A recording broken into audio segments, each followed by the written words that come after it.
कभी सोचा है किसी ने कि गर्मियों की तेज धूप के बाद अचानक से ये ठंडी हवाएं कहाँ से आ जाती हैं? या फिर पतझड़ में पत्तियां अपना रंग क्यों बदल लेती हैं? आज हम लोग मिलकर इसी सवाल की तह तक जाएंगे कि आखिर हमारी पृथ्वी पर ये मौसम बदलते क्यों हैं? गर्मी, सर्दी, पतझड़, वसंत, ये सिर्फ कैलेंडर के पन्ने नहीं है ना?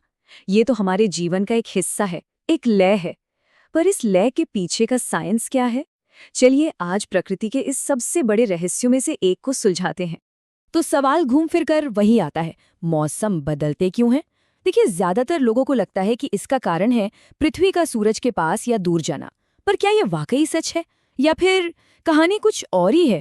देखिए, इसका जो जवाब है ना, वो असल में दो हिस्सों में छिपा हुआ है। इस पूरी मौसमी पहेली के दो मेन खिलाड़ी हैं, और जब ये दोनों साथ में काम करते हैं तभी ये पूरा खेल होता है।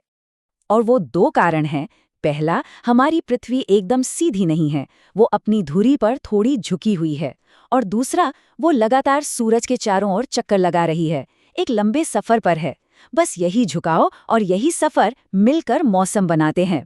23.5 डिग्री, ये कोई मामूली नंबर नहीं है, बल्कि यही वो जादुई एंगल है जिस पर हमारी पृथ्वी झुकी हुई है। और यकीन मानिए, मौसम के बदलने के पीछे का जो सबसे बड़ा राज है ना, वो इसी झुकाव में छुपा है।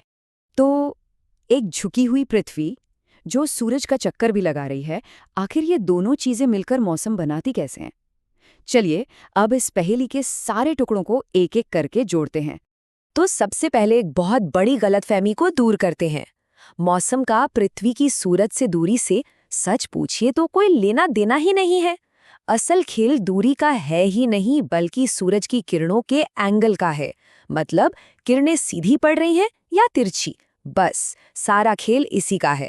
इसको ऐसे समझिए, जब पृथ्वी का कोई हिस्सा सूरज की तरफ झुका होता है तो उसे मिलती है सीधी डायरेक्ट धूप, और नतीजा लंबे दिन, ज्यादा गर्मी यानी कि गर्मियां। और जब वही हिस्सा घूमकर सूरज से दूर की तरफ झुक जाता है तो किरणें तिरछी पड़ने लगती हैं, और इसका नतीजा दिन छोटे, मौसम ठंडा, मतलब सर्दियां। अब ये सीधी धूप क्या है? इसे एक मैग्नीफाइंग ग्लास की तरह समझ सकते हैं। जैसे वो सूरज की सारी रोशनी को एक छोटी सी जगह पर फोकस करके आग तक लगा सकता है ना? बिल्कुल वैसे ही सीधी किरणें जमीन के एक छोटे से हिस्से पर बहुत ज्यादा गर्मी डालती हैं और तापमान बढ़ जाता है।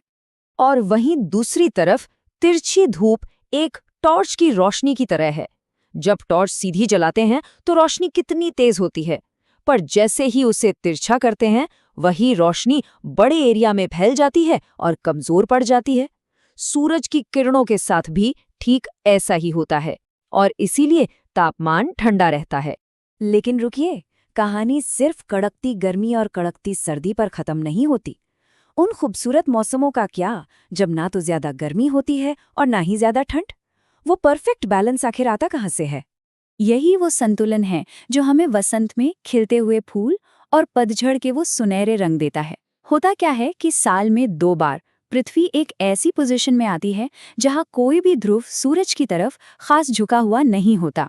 उस वक्त सूरज की किरणें सीधे भूमध्य रेखा यानी इक्वेटर पर पड़ती हैं, और इसी वजह से लगभग पूरी दुनिया में दिन और रात बराबर हो जाते हैं। अच्छा, अगर इस पूरे साइंस को खुद समझना हो तो एक बहुत ही आसान तरीका है। चलिए एक छोटा सा प्रयोग करके देखते हैं। कल्पना कीजिए कि एक जलता हुआ बल्ब हमारा सूरज है और एक थोड़ी झुकी हुई टॉर्च वो है हमारी पृथ्वी। अब अगर उस झुकी हुई टॉर्च को बल्ब के चारों ओर घुमाया जाए तो साफ साफ दिखेगा कि जो हिस्सा बल्ब की तरफ झुका है उस पर हमेशा ज्यादा सीधी रोशनी और गर्मी पड़ रही है ना? बिल्कुल हमारी पृथ्वी की तरह। तो जैसा कि हमने देखा, एक झुका हुआ अक्ष और दूसरा सूर्य की परिक्रमा, बस यही दो मुख्य चीजें हैं जो इस पूरी प्रक्रिया को चलाती हैं। तो सबसे जरूरी बात यह है कि कोई एक कारण नहीं है, ये एक तरह के डांस जैसा है।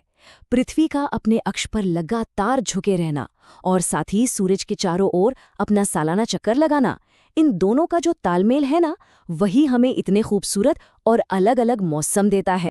और अब जाते जाते एक सवाल, जरा सोचिए, अगर पृथ्वी का ये झुकाव होता ही नहीं, वो एकदम सीधी होती, तो क्या तब भी मौसम बदलते? क्या हमारी दुनिया बिल्कुल वैसी ही होती जैसी आज है? इस पर सोचिएगा जरूर।